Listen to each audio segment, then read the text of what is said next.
دوستانو دغه ویډیو صرف د انټرټینمنټ لپاره دی، چا پسې مزاق کول نه دي. د پښتو فلم زوی د شروي دوستانو دی فلم نه غلطیانې وباسو، ویډیو مکمل وګورئ. دوستانو دلته کې د ښځې کټباندې ناستې دي، که تاسو دلته کې لږ سوچ وکړئ، دغه کټباندې درې ښځې دې طرف ته ناستې دي او څلورمه ښځه سایډ ته ناسته دی. کله چې کیمرې سایډ چینج شي نو د څلورمه ښځه هم دلته کې ناسته وي. آی هی جادو.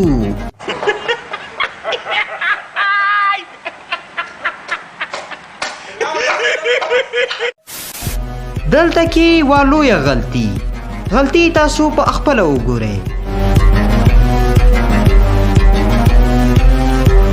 غلطي دا دی کیمرامین تصویر اخیستو، هغه هم د فلم ریکارډ کې راغللو. د دې مطلب دا دی کیمرامین فلم کې ځان راوستو.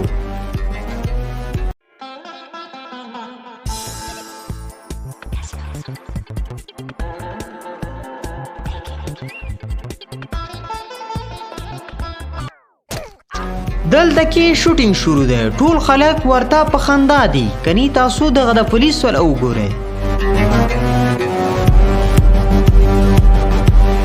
اوس دا وګورئ، اول خو د ټرین لاندې پروت وي او بیا چې کله راوځي نو ډزو سره ډانس هم کوي، ځکه چې د دین یا واده دی.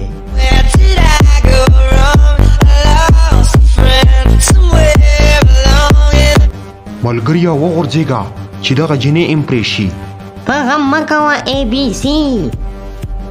دلته کې د پلاستیک ماما ډېر غوسه کې وي، یو کس ختم کی، یو دلته کې بل هلته کې. مطلب دا دی یو په شهرت کې بل په جنوب کې او شمال کې.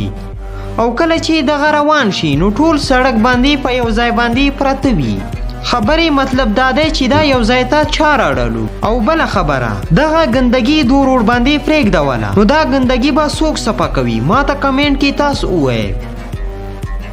دلته کې جنګیر چې ګولۍ سره ولګېږي نو د جنګیر ګیډینا کلمو په ځای ملوچ راوځي. زما چې څومره خیال دی جنګیر انسان نه دی، د ملوچو تروړه دی.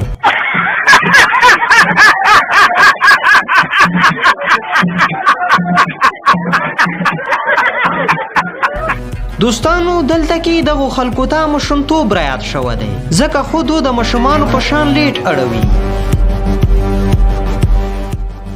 دلته کې چې کله کسان اولي نو داسې اوبو کې تلیږي لکه چرته اوبو کې لامبویه وایي. زما چې څومره خیال دی دو د کلونو خیرن دي، ځکه خو دو اوبو کې صفایي کوي. د جی ویډیو بس کا، دغه خلک په خفه شي. بچې ستا خبره ټیک دی، ویډیو نوره بس دی. که تاسو دغه ویډیو خوښه شوي نو لایک یې ضرور کړئ او د نورو ویډیوګانو لپاره زموږ یوټیوب چینل در سره سبسکرایب کړئ.